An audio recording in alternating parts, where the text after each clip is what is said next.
মনে রেখো ছাত্র ও ছাত্রীরা, স্বামী বিবেকানন্দ বলেছিলেন, জীবে প্রেম করে যেই জন সেই জন সেবিছে ঈশ্বর।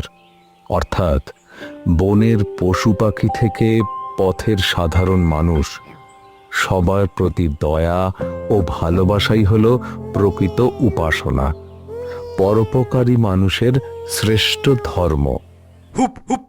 হঠাৎ নিস্তব্ধতা চুরমার করে দিয়ে ক্লাসের মাঝখান থেকে ভেসে এলো একটা বিকট আওয়াজ। কোনো মানুষের নয়, যেন এক জন্তুর আস্ফালন। মুহূর্তের মধ্যে পুরো ক্লাস হাসির রোলে ফেটে পড়ল। অপমান আর রাগে প্রধান শিক্ষকের হাতের চকটা মাঝখান থেকে ভেঙে গেল। তিনি ধীর পায়ে ঘুরে দাঁড়ালেন। কার এতটা স্পর্ধা যে শিক্ষার এই পবিত্র মন্দিরে পশুর মতো আচরণ করছে? মৃন্ময়, তুমি তো এই ক্লাসের ফার্স্ট বয়। এই অসভ্যতামি কে করছে তুমি কি দেখেছ? স্যার, ওটা প্রদীপ। প্রদীপ, তোমার থেকে এর চেয়ে বেশি আর কি বা আশা করা যায়? পরীক্ষায় তোমার মেধা যেমন শূন্য, আচরণের ঝুলিও তেমনি অপকর্মে পূর্ণ। মনে রেখো, শাসনের দিন ফুরিয়েছে বলে তুমি পার পেয়ে যাচ্ছ, কিন্তু নিয়তি তোমাকে ক্ষমা করবে না। তোমার এই অসভ্যতামির জন্য আগামীকাল তোমার বাবাকে নিয়ে স্কুলে আসবে, নয়তো তোমার জন্য এই স্কুলের দরজা চিরতরে বন্ধ। প্রধান শিক্ষকের ঘরের ভেতরে অপরাধীর মতো মাথা নিচু করে বসে আছেন আদর্শবাদী বাবা মুকুন্দবাবু, আর দরজার বাইরে দাঁড়িয়ে প্রদীপ, যার চোখে মুখে অনুশোচনার লেশ মাত্র নেই, আছে শুধু তাচ্ছিল্যের হাসি। মুকুন্দবাবু, প্রদীপ শুধু নিজেই বিপথে যাচ্ছে না, ও বাকি ছেলেদেরও নষ্ট করছে। প্রবাদ আছে না, সৎ সঙ্গে স্বর্গবাস আর অসৎ সঙ্গে সর্বনাশ। ওর কুকীর্তির ভার আমরা আর বইতে পারছি না। স্যার, আমি ওকে মানুষ করবার কম চেষ্টা করিনি, কিন্তু প্রদীপের এই ব্যবহার দেখে আমি নিজেকে ওর বাবা বলে পরিচয় দিতে লজ্জা পাচ্ছি। আমি এই স্কুলের প্রধান শিক্ষক হওয়া সত্ত্বেও আমার ক্লাসেই ও অসভ্যতামি করেছে। আগেও আমি অনেকবার অন্য শিক্ষকদের কাছ থেকে গুচ্ছ গুচ্ছ অভিযোগ পেয়েছি, তাই আপনাকে ডেকে আমি সতর্ক করছি, নেক্সট টাইম প্রদীপের এই রকম অন্যায় কিন্তু আমরা আর বরদাস্ত করব না। পড়ন্ত বিকেল। অফিস থেকে ফেরা ক্লান্ত মুকুন্দবাবুর চোখে মুখে আজ শ্রান্তির চেয়ে অপমানের দাগ বেশি গভীর। প্রতিটি পদক্ষেপে যেন মিশে আছে এক রাশ ঘৃণা আর দীর্ঘশ্বাস। জল থাক সাবিত্রী, আজ স্কুলে গিয়ে অপমানের যে বিষ আমি গিলে এসেছি তাতে তৃষ্ণা আর নেই। তুমি জানো তোমার আদরের ছেলে আজ ক্লাসের মধ্যে কি করেছে? মাস্টার মশাই যখন আদর্শ মানুষ হওয়ার কথা বলছেন, তখন তোমার গুণধর পুত্র পশুর মতো ডাক ছেড়ে সবাইকে হাসাচ্ছে। আহা, অত চেঁচিও না, ছেলে মানুষ তো, বন্ধুদের সাথে হয়তো একটু ইয়ার্কি করেছে, ও তো আর কারো ক্ষতি করেনি। ক্ষতি করেনি? সাবিত্রী, আগুনের ফুলকি যখন ছোট থাকে না, তখন তাকে খেলনা মনে হয়, কিন্তু যখন ঘর পুড়ে ছাই হয়ে যায় তখন আর কিচ্ছু করার থাকে না। হেডমাস্টার মশাই সাফ বলে দিয়েছেন, সৎ সঙ্গে স্বর্গবাস, অসৎ সঙ্গে সর্বনাশ। প্রদীপ শুধু নিজের রসাতলে যাচ্ছে না, ও ক্লাসের বাকি ছেলেদেরও নষ্ট করছে। ওর নামে অভিযোগের পাহাড় জমা হয়েছে স্কুলে। প্রদীপ, বাবা তুই কেন এমন করিস? মাস্টার মশাইদের একটু সম্মান করলেই তো হয়। মা, তোমরা তিলকে তাল করছো। মাস্টার মশাই না বড্ড বোরিং কথা বলেন, তাই একটু মজা করেছি। আর বাবা তো সবসময় আমাকে দোষ দেওয়ার জন্য বাহানা করছে। হ্যাঁ, দোষ তো আসলে বাবারই। আমাকে একটা ভালো মোবাইল কিনে দিলে তো আমি ঘরে বসে গেম খেলতাম, স্কুলে যাওয়ার আপদই থাকতো না। শুনলে শুনলে সাবিত্রী, শুনলে ওর কথা? আমি দিন রাত হাড় ভাঙা খাটুনি খাটি ওর ভবিষ্যতের জন্য, আর ও আমাকে দোষ দিচ্ছে। মনে রেখো সাবিত্রী, তোমার এই অন্ধ স্নেহ একদিন বিষ হয়ে দাঁড়াবে। যে ছেলে গুরুজনকে সম্মান করতে শেখে না, সে কোনো দিন মানুষ হতে পারে না। আমি আজ ওকে শেষ সতর্কবার্তা দিয়ে রাখলাম, যদি এরপর কোনো অভিযোগ আসে তবে এই বাড়ির দরজাও ওর জন্য চিরতরে বন্ধ হয়ে যাবে। তুমি ওর বাবা হয়ে এমন কথা বলতে পারলে? একটা ভুল করেছে বলে বাড়ি থেকে বের করে দেবে গো? যে সন্তান কুলাঙ্গার হয়ে বংশের মুখে চুনকালি মাখায়, সে সন্তান থাকার চেয়ে না থাকাই ভালো। আজ আমার মাথা অপমানে হেঁট হয়ে গেছে কেবল ওর জন্য। প্রদীপ শুনেও না শোনার ভান করে শীষ দিতে দিতে নিজের ঘরে চলে গেল, যেন সে এক মস্ত যুদ্ধ জয় করে ফিরেছে।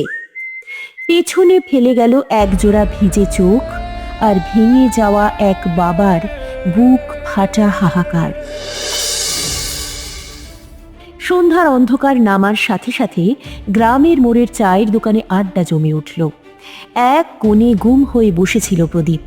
ঠিক তখনই শিকারী বিড়ালের মতো ধূর্ত পায়ে সেখানে প্রবেশ করলেন রাজেন্দ্র। তার মিষ্টি কথার আড়ালে লুকোনো ছিল ধ্বংসের নীল নকশা। আরে কি রে প্রদীপ, এরকম মন খারাপ করে বসে আছিস কেন? বাপ মা খুব বকেছে বুঝি? আরে শোন, ওরা হলো সেকেলে মানুষ, তোর আনন্দ ওরা সহ্য করতে পারে না। তোর বাবা তোকে শুধু খাটতে শেখাবে, কিন্তু তোর মেধা যে মোবাইলে স্ক্রিনে কতটা উজ্জ্বল সেটা তো সে বোঝে না। পড়াশোনা করে কি হয় রে? তার চেয়ে মোবাইল গেম খেল। তুই তো জানিস এ জীবন আজ আছে কাল নেই, ভবিষ্যতে কি হবে না হবে সেসব ভেবে এখনকার সময়কে কেন কষ্ট দিবি রে? আরে আনন্দ কর, ফুর্তি কর, এটাই তো সময়। আর তোর পকেটে যদি টাকা না থেকে থাকে, বাপের পকেট থেকে দু চারটে নোট সরালে তো আর মহাভারত অশুদ্ধ হবে না। আর ওই মৃন্ময় ছেলেটা, ও তোকে ধরিয়ে দিল, ওকে উচিত শিক্ষা দে, যাতে পরের বার তোর নাম নিতে ওর জিভটা কেঁপে ওঠে। শহরের এক ঘিঞ্জি অফিস। কিবোর্ডের খটাখট শব্দের মাঝে মুকুন্দবাবু স্বপ্ন বুনছেন ছেলের সুন্দর ভবিষ্যতের। ঘামে ভেজা কপালে হাত দিয়ে তিনি ভাবছেন অভাবের সংসারেও কিভাবে ছেলের পড়ার খরচ মেটাবেন। এই মাসটা ওভারটাইম করলে প্রদীপের মাধ্যমিকের টেস্ট পেপার আর ফর্ম ফিল আপের টাকাটা জোগাড় হয়ে যাবে। ছেলেটা এবার একটু মন দিয়ে পড়লে হয়। হঠাৎ নিস্তব্ধতা ভেঙে বেজে উঠল ফোনটা। স্ক্রিনে হেডমাস্টার মশাই লেখাটি দেখে মুকুন্দবাবুর বুকটা অজানা আশঙ্কায় কেঁপে উঠল। হৃৎপিণ্ডের ধুকপুকুনি যেন ঘরের দেওয়াল ছাপিয়ে বাইরে শোনা যাচ্ছে। হ্যালো, নমস্কার স্যার। প্রদীপ আর কোনো গোলমাল করেনি তো? মুকুন্দবাবু, আপনি কাজ ফেলে এখন স্কুলে আসুন। আপনার ছেলের কুকীর্তি এবার সব সীমা ছাড়িয়ে গেছে। এমার্জেন্সি। স্কুলের অফিস ঘরের আবহাওয়া আজ তপ্ত। মৃন্ময়ের ব্যান্ডেজ করা মাথা আর তার বাবার রাগী মুখ বলে দিচ্ছে কোনো বড় বিপর্যয় ঘটে গেছে। মুকুন্দবাবু ঘরে ঢুকলেন ঠিকই, কিন্তু নিজের অজান্তেই তার পা দুটো কাঁপছিল। স্যার, কি হয়েছে? এ কি মৃন্ময়ের এই অবস্থা কেন? জিজ্ঞেস করছেন কি হয়েছে? আপনার ওই গুণধর পুত্র আমার ছেলেকে আজ জানে মেরে ফেলত। শুধু গতকাল স্কুলে ওর নামে নালিশ করেছিল বলে আর টিফিনের সময় নির্জন জায়গায় নিয়ে গিয়ে পাথর দিয়ে ওর মাথা ফাটিয়ে দিয়েছে। ছি মুকুন্দবাবু, একে আপনারা মানুষ করা বলেন? মৃন্ময়, প্রদীপ এই কাজ করেছে? আমি বিশ্বাস করতে পারছি না। বিশ্বাস হচ্ছে না?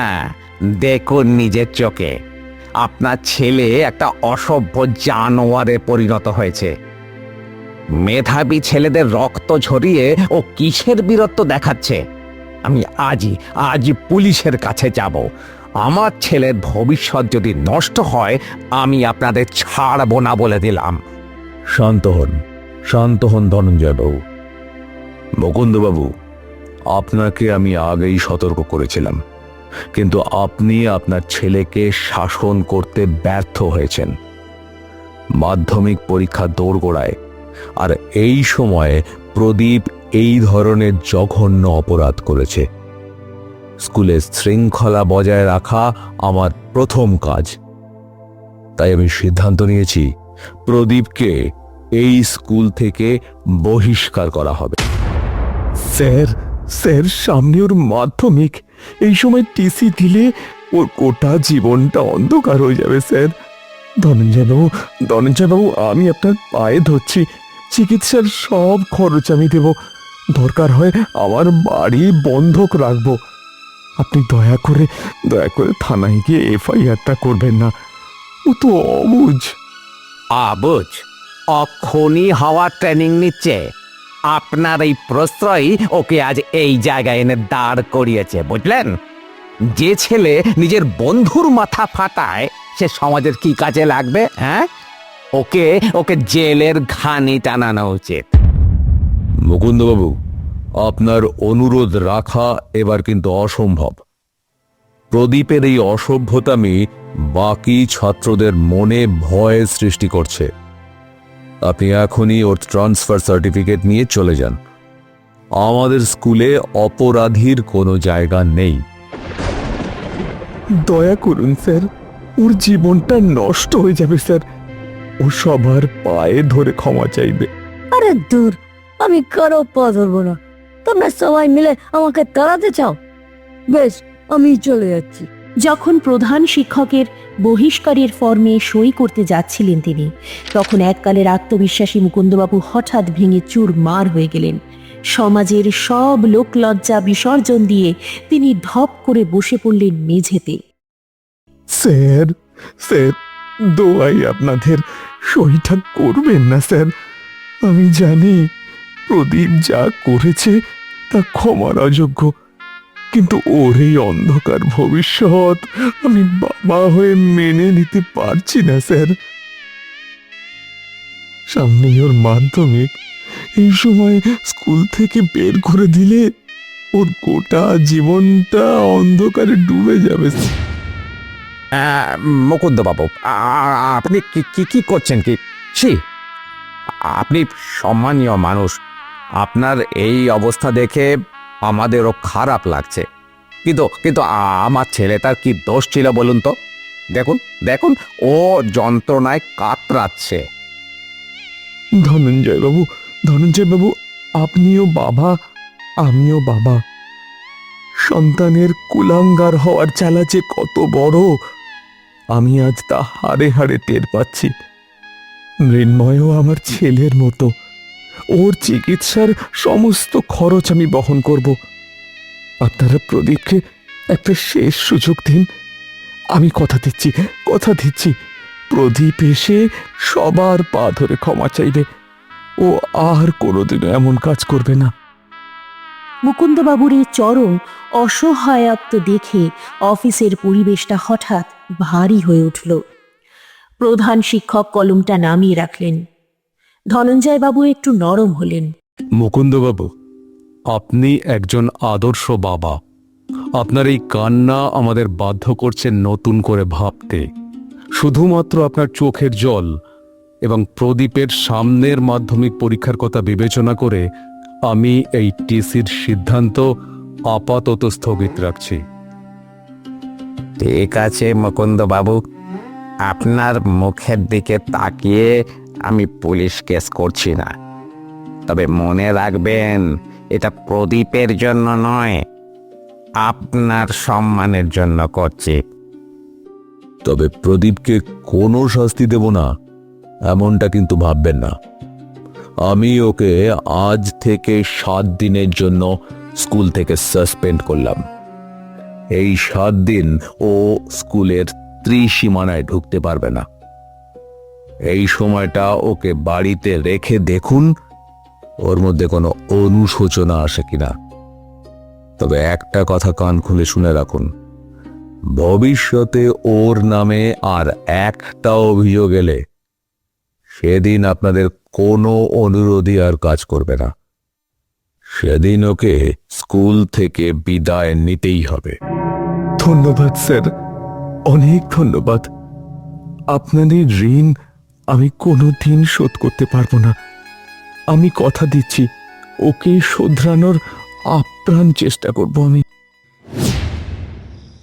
রাত গভীর তখন। বাইরে মেঘের গুরু গুরু ডাক। বাড়িতে ফেরার পর মুকুন্দবাবুর মনে হচ্ছে তিনি যেন আজ নিজের আত্মাকেই হারিয়ে এসেছেন।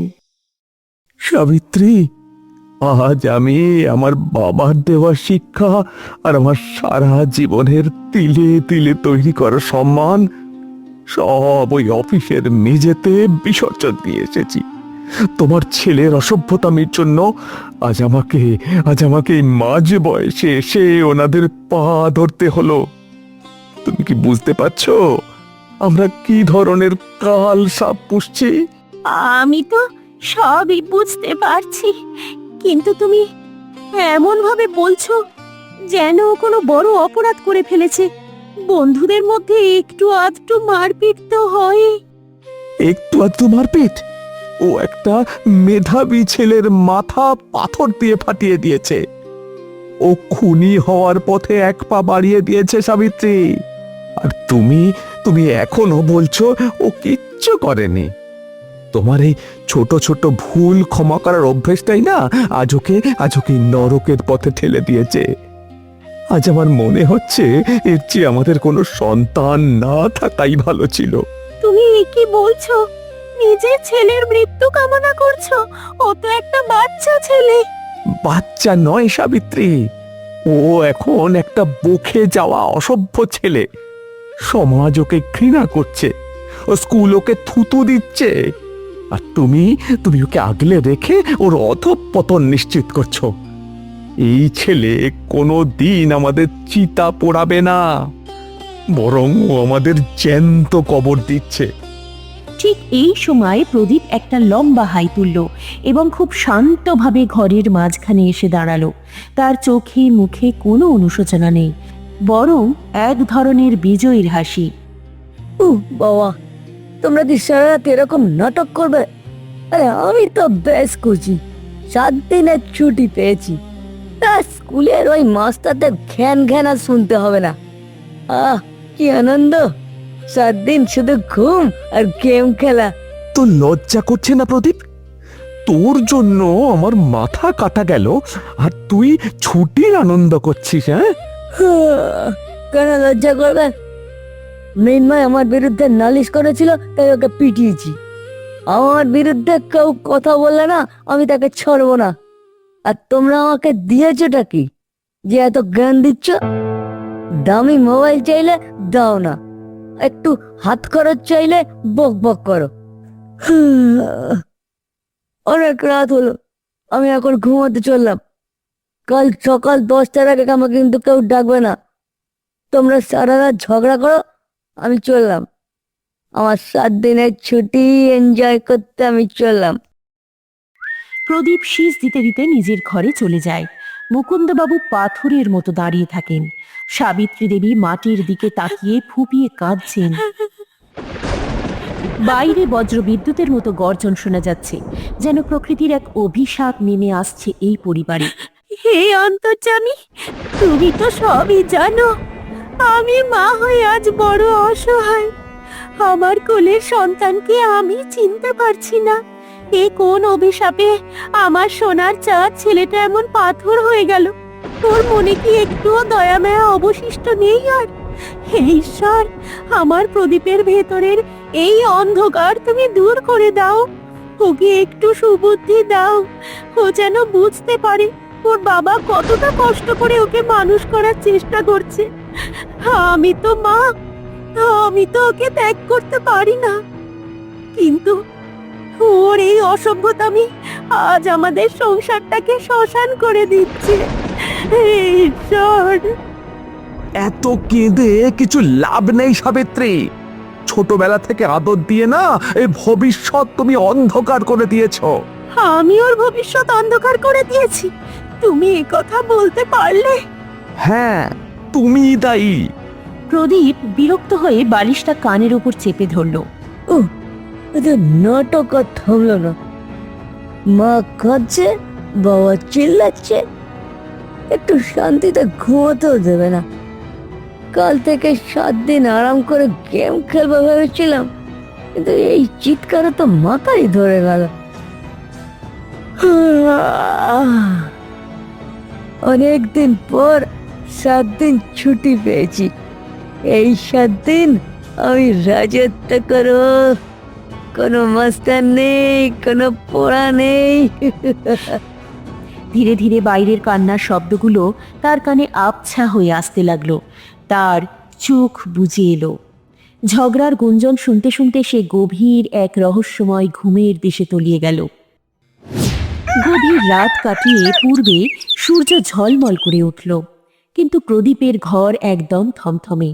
জানলার পর্দাগুলো স্থির। প্রদীপ ধরফর করে চোখ মেলল। দেওয়াল ঘড়িতে তখন বেলা 11টা বাজে। সে অবাক হয়ে দেখল প্রতিদিনের মতো আজ মায়ের বকুনির আওয়াজ নেই। চারিদিকে এক গা ছমছমে নীরবতা। মা, ও মা, আজ কি সূর্য পশ্চিমে উঠল? বেলা 11টা বাজে, অথচ কারোর কোনো সারা শব্দ নেই কেন? বাবা কি অফিস চলে গেল? প্রদীপ হাই তুলতে তুলতে ঘর থেকে বারান্দায় বেরিয়ে এলো, কিন্তু বারান্দায় পা রাখতেই এক অদ্ভুত হিমশীতল হাওয়া তার শির দ্বারা দিয়ে নেমে গেল। উঠোনের দিকে তাকাতেই তার রক্ত হিম হয়ে গেল। মা, বাবা, এ কি? উঠোনের মাঝখানে মুকুন্দবাবু আর সাবিত্রী দেবী রক্তাক্ত অবস্থায় লুটিয়ে পড়ে আছেন। তাদের নিথর দেহের চারপাশে ঘিরে দাঁড়িয়ে আছে পাড়া প্রতিবেশীরা। সবার চোখে আগুন, সবার আঙুল প্রদীপের দিকে। প্রদীপ কিছু বুঝে ওঠার আগেই সবাই প্রদীপের দিকে রাগান্বিত অবস্থায় আঙুল উঁচিয়ে অসভ্য ছেলে বলে ছি ছি করতে করতে চলে যেতে থাকছে। একজন প্রতিবেশী এগিয়ে এসে বলল, ওই দেখো, জমদূতটা ঘুম থেকে উঠেছে। সারাটা জীবন তাদের শুধু জ্বালিয়েই গেলি, শান্তি দিলি না কোনোদিন। শেষ পর্যন্ত তাদের এই অশান্তি মানুষ দুটোর প্রাণ কেড়ে নিল। আজ তুই সত্যি সত্যি অনাথ হলি রে অসভ্য ছেলে। ওরে সর্বনাশা, নিজের জন্মদাতা মা বাবাকেও খেয়ে তোর মনে শান্তি হলো না? হ্যাঁ, যে মা তোকে কোলে পিঠে করে মানুষ করলো, যে বাবা তোর জন্য দিন রাত হাড় ভাঙা খাটুনি খাটলো, তাদেরই তুই চিতার মুখে তুলে দিলি। তুই মানুষ নস রে, তুই একটা শয়তান। এই গ্রাম ছেড়ে চলে যা তুই, অসভ্য ছেলে একটা। ছি ছি ছি ছি ছি ছি। দাঁত থাকতে কেউ দাঁতের মর্যাদা বোঝে না রে প্রদীপ। এতদিন মা বাবার ভালোবাসা তোর শাসন মনে হতো, আজ থেকে তুই বুঝবি এই পৃথিবীতে কেউ নেই যে তোর মাথায় হাত রাখে। যাদের তুই সবচেয়ে বেশি অপমান করেছিস, আজ তাদেরই রক্ত তোর হাতে লেগে আছে। এই এলাকায় আর কোনোদিনও মুখ দেখাস না। প্রদীপ চিৎকার করে বলতে চাইল যে আমি কিছু করিনি, কিন্তু তার গলা দিয়ে যেন কোনো স্বর বেরোলো না। সে দেখল প্রতিবেশীরা একে একে তাকে ধিক্কার দিতে দিতে চলে যাচ্ছে। রাজেন্দ্রবাবুও ভিড়ের মধ্যে ছিল। সেও প্রদীপের দিকে তাকিয়ে মুখ ঘুরিয়ে চলে গেল। প্রদীপ হাহাকার করে তার নিথর মা বাবার ওপর আছড়ে পড়তে চাইল, কিন্তু সে যেন এক অদৃশ্য দেওয়ালে ক্রমশ আটকে যাচ্ছে। উন্মাদের মতো আর্তনাদ করতে করতে প্রদীপ রাজেন্দ্রবাবুর দরজায় আছড়ে পড়ল। চোখে জল আর ধুলোয় মাখা তার মুখ, পেটে খিদের জ্বালা আর মনে অজানা এক বিভীষিকা। এককালের দম্ভ আজ ধুলোয় মিশেছে তার। এই কালবেলায় ওই বিষাক্ত মানুষটিকেই সে তার শেষ আশ্রয় বলে আঁকড়ে ধরতে চাইছে। রাজেন্দ্র কাকা, ও রাজেন্দ্র কাকা, দয়া করে দরজাটা খুলুন না। মা বাবা চলে গেছে, প্রতিবেশীরা আমাকে গ্রাম থেকে তাড়িয়ে দিচ্ছে। আপনি তো বলেছিলেন আপনি সব সময় আমার পাশে আছেন, দয়া করে আমাকে একটু আশ্রয় দিন না কাকা। ধীরে ধীরে রাজেন্দ্র দরজা খুলে বেরিয়ে এলেন। তার চোখে মুখে আগের সেই মিষ্টি হাসি নেই, তার বদলে আছে ঘৃণা আর বিরক্তি। আরে তুই এখানে কেন রে আপদ? যা যা যা, নিজের রাস্তা দেখ। খনি আর কুলাঙ্গারদের জন্য রাজেন্দ্রর বাড়িতে কোনো জায়গা নেই। এ কি বলছেন কাকা? আপনি তো বলেছিলেন পড়াশুনো করার কোনো দরকার নেই, বাবার পকেট থেকে টাকা সরালেও কোনো দোষ নেই। আপনি তো আমাকে মাকে মারতে বলেছিলেন, আপনি আজ কেন এমন আচরণ করছেন কাকা? আরে বোকা ছেলে, আমি তোকে যা বলেছি তা কি আমি করতে বলেছি? আমি তো শুধু মজা করছিলাম। এখন তোর জন্য গ্রামবাসী যদি আমাকে এসে ধরে, তোর মতো একটা অভিশপ্ত ছেলেকে ঘরে ঢোকানো মানে নিজের পায়ে কুড়োল মারা, বুঝলি? কাকা কাকা, আমার কেউ নেই কাকা, আমি আমি না খেয়ে আছি। ওরে আহাম্মক, দূর হ এখান থেকে, অসভ্য ছেলে একটা। রাজেন্দ্রবাবু প্রদীপকে সজোরে ধাক্কা দিয়ে বারান্দা থেকে ফেলে দিলেন এবং মুখের ওপর সশব্দে দরজাটা বন্ধ করে দিলেন। গ্রামের প্রতিটি পরিচিত গলি আজ তার কাছে অচেনা। প্রদীপ ধুলো মাখা পায়ে এগোচ্ছে, তার চোখ দুটো বসে গেছে, মুখ শুকনো। সে যখনই কোনো বাড়ির পাশ দিয়ে যাচ্ছে, মায়েরা তাদের সন্তানদের ভেতরে টেনে নিয়ে দরজা বন্ধ করে দিচ্ছে। কাকিমা, একটু জল দেবেন? গলাটা শুকিয়ে কাঠ হয়ে গেছে, একটু দয়া করুন। দয়া? যে ছেলে নিজের মা বাবার ছায়া মারিয়ে তাদের রক্তে হাত রাঙিয়েছে, তাকে এক গ্লাস জল দেওয়া মানে নরকের পথ পরিষ্কার করা। দূর হ, তোর ছায়া পড়লে আমার সন্তানদের অমঙ্গল হবে। প্রদীপ টলতে টলতে গ্রামের মোড়ে গেল। সেখানে একসময় সে বন্ধুদের নিয়ে আড্ডা দিত। আজ তাকে দেখে সবাই উঠে চলে গেল। তার মনে হলো সে যেন এক জ্যান্ত লাশ, যাকে কেউ ছুঁতে চায় না। তার সেই চিরচেনা অহংকার আজ পথের ধুলোয় গড়াগড়ি খাচ্ছে। অন্ধকার ঘনিয়ে আসছে। প্রদীপ গ্রাম ছাড়িয়ে এক গভীর অন্ধকার জঙ্গলের পথে একা হাঁটছে। ঝিঝি পোকার ডাক আর গাছের পাতার খসখস শব্দে পরিবেশটা আরো ভয়ঙ্কর। সে ক্লান্তিতে একটা জীর্ণ বট গাছের নিচে আছড়ে পড়ল, তার সারা শরীর কাঁপছে। আজ তবে এই আমার ভবিতব্য, যার একটা হুঙ্কারে ক্লাসের সবাই কাঁপতো, তাকে আজ এক গ্লাস জলের জন্য কুকুরের মতো তাড়ানো হচ্ছে। কোথায় গেল আমার সেই তেজ? কোথায় গেল সেই রাজেন্দ্র কাকা, যে আমাকে বলতো তোর কোনো ভয় নেই প্রদীপ, আমি আছি। সে দুই হাতে মাটির ধুলো মুঠোর মধ্যে নিয়ে কাঁদতে লাগলো। এই ধুলোই কি আমার আসল পরিচয়? আমি তো ভেবেছিলাম আমি খুব শক্তিশালী, কিন্তু আজ বুঝছি আমার শক্তির উৎস আমি ছিলাম না, ছিল আমার বাবার সেই ঘাম মোছা রুমালে জড়ানো টাকা আর মায়ের আঁচলে লেগে থাকা মমতা। আমি ছায়া থাকতে ছায়ার মর্যাদা বুঝিনি, আজ তপ্ত রোদে পুড়ে ছাই হয়ে যাচ্ছি।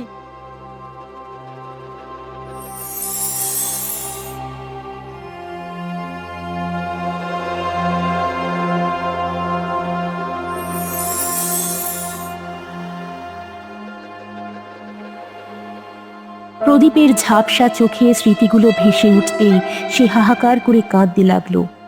বনের নির্জনতা সেই কান্নাকে আরো ভয়ঙ্কর করে তুলল। মা, বাবা, তোমরা কি দেখতে পাচ্ছ তোমাদের আদরের প্রদীপ আজ বনের পশুর চেয়েও অধম হয়ে পড়ে আছে? খিদে পেটের নাড়িগুলো কামড়াচ্ছে মা, একটু কি ভাত মাখিয়ে খাইয়ে দেবে না?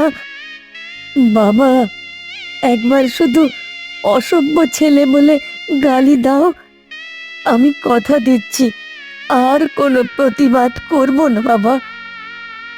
এই নিস্তব্ধতা আমাকে মেরে ফেলছে। বাবা, মা, ফিরে এসো। বনের গহীন অন্ধকারে প্রদীপ ডুকরে কাঁদছে। হঠাৎ এক স্নিগ্ধ আলোয় চারদিক ভরে গেল। এক জ্যোতির্ময় বৃদ্ধ মানুষ প্রদীপের মাথায় হাত রাখলেন। প্রদীপ চমকে উঠল। কাঁদছ কেন বাছা? আজ তো তোমার চোখের জল মোছানোর কেউ নেই, কারণ তুমি নিজেই তোমার চারপাশের সব প্রদীপ নিভিয়ে দিয়েছ। আমাকে ক্ষমা করুন, আমার মা বাবাকে ফিরিয়ে দিন। আমি পশুর মতো জীবন চাই না, আমি আমি মানুষ হতে চাই। মানুষ হওয়া কি এতই সহজ? শোনো প্রদীপ, মানুষ হওয়ার 5টি মূল স্তম্ভ আছে, যা ছাড়া জীবনের কোনো মূল্য নেই। 1, পিতামাতা হলো জীবন্ত ঈশ্বর, যারা তোমাকে পৃথিবীর আলো দেখিয়েছে। তাদের চোখের জল তোমার ধ্বংসের কারণ। তাদের সেবা আর আশীর্বাদই হলো জীবনের সবচেয়ে বড় মূলধন। 2, চরিত্রই মানুষের আসল অলংকার। বিদ্যা তোমাকে সাফল্য দিতে পারে, কিন্তু চরিত্র তোমাকে সম্মান দেবে। যে অন্যকে সম্মান দিতে জানে না, সে নিজে কোনোদিনও সম্মান পায় না। 3, অসংযম হলো বিষ। রাগ এবং ঔদ্ধত্য মানুষকে অন্ধ করে দেয়। তলোয়ারের ক্ষত শুকিয়ে যায়, কিন্তু কটু কথার ক্ষত আমৃত্যু থেকে যায়। 4, সৎ সঙ্গ ও বিবেক। রাজেন্দ্রর মতো কুচক্রীর সঙ্গ তোমাকে রসাতলে নিয়ে যাবে। নিজের বিবেকের কথা শোনো, কারণ বিবেক কোনোদিনও মিথ্যা কথা বলে না। 5, শ্রম ও বিদ্যা। শিক্ষা হলো অন্ধকার থেকে আলোয় ফেরার একমাত্র পথ। অলসতা আর অবাধ্যতা হলো শয়তানের বাসা। আমি আমি প্রতিজ্ঞা করছি, আমি বদলে যাব। আমি আমার সব কলঙ্ক ধুয়ে ফেলবো। দোহাই আপনার, আপনি কি পারবেন আমার মা বাবাকে ফিরিয়ে দিতে?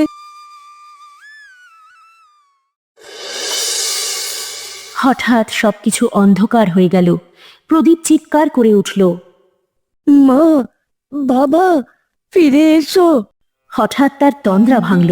সে দেখল সে তার নিজের বিছানায় শুয়ে আছে। ভোরের আলো ঘরে ঢুকেছে। তবে তবে ওটা কি স্বপ্ন ছিল? মা বাবা বেঁচে আছে? সে দৌড়ে গিয়ে রান্নাঘরে তার মাকে জড়িয়ে ধরল। তার মা অবাক হয়ে গেলেন। মুকুন্দবাবুও সেখানে এলেন। প্রদীপ 2 হাতে মা বাবার পা জড়িয়ে ধরল। বাবা, মা, আমাকে ক্ষমা করো। আমি খুব ভয়ঙ্কর এক অন্ধকার দেখে এসেছি। আমি বুঝেছি তোমরা আমার জন্য কতটা কষ্ট করো। আজ থেকে এই প্রদীপ আর কাউকে কষ্ট দেবে না। আমি তোমাদের মুখ উজ্জ্বল করব বাবা, আমি কথা দিচ্ছি। কয়েক মাস পর স্কুলের হলঘরে মাধ্যমিকের ফলাফল ঘোষণা হচ্ছে। প্রধান শিক্ষক মঞ্চে দাঁড়িয়ে আবেগপ্রবণ গলায় বলছেন, আমাদের স্কুলের ইতিহাসে আজ এক অলৌকিক ঘটনা ঘটেছে। যে ছাত্রকে আমি 7 দিনের জন্য সাসপেন্ড করেছিলাম, সেই প্রদীপ আজ পুরো রাজ্যে মেধা তালিকায় স্থান পেয়ে আমাদের স্কুলের মধ্যে প্রথম হয়েছে। পুরো হলঘর করতালিতে ফেটে পড়ল। প্রদীপ মঞ্চে উঠল। প্রধান শিক্ষক তার হাতে মেডেল তুলে দিলেন। এবার প্রদীপ মাইক্রোফোনের সামনে এসে দাঁড়ালো। আজ আমার এই সাফল্য কোনো বইয়ের পাতার কৃতিত্ব নয়। আজ আমি এখানে দাঁড়িয়ে আছি কারণ আমি এক অন্ধকার রাতে নিজের অসভ্য সত্তাটাকে কবর দিয়ে এসেছি। আমার সমবয়সী বন্ধুদের আমি একটা কথা বলতে চাই। আমরা দামি মোবাইল, দামি জামা কাপড় আর স্বাধীনতার পেছনে ছুটি, কিন্তু আমরা ভুলে যাই পৃথিবীর সবচেয়ে দামি জিনিস হলো আমাদের মা বাবার আশীর্বাদ আর আমাদের সুন্দর চরিত্র। পুরো হলঘর নিস্তব্ধ। প্রদীপের চোখ ছলছল করছে। শিক্ষা কেবল বড় চাকরি পাওয়ার জন্য নয়, শিক্ষা হলো অন্যকে সম্মান করবার জন্য, জীবে দয়া করবার জন্য। মনে রেখো, মেধা তোমাকে উপরে তুলতে পারে, কিন্তু তোমার আচরণ তোমাকে সেখানে টিকিয়ে রাখবে। আমি আমার এই সাফল্য আমার সেই বাবা মাকে উৎসর্গ করছি যাদের আমি একদিন অনেক কষ্ট দিয়েছিলাম। আজ আমি শুধু পরীক্ষায় প্রথম হয়েই থাকতে চাই না, আজ আমি একজন আদর্শ মানুষ হওয়ার পরীক্ষায় প্রথম হতে চাই। আপনারা সবাই আমার জন্য প্রার্থনা করবেন। ধন্যবাদ। মা বাবার চোখের জল জীবনের অন্ধকারের কারণ হয়ে দাঁড়ায়।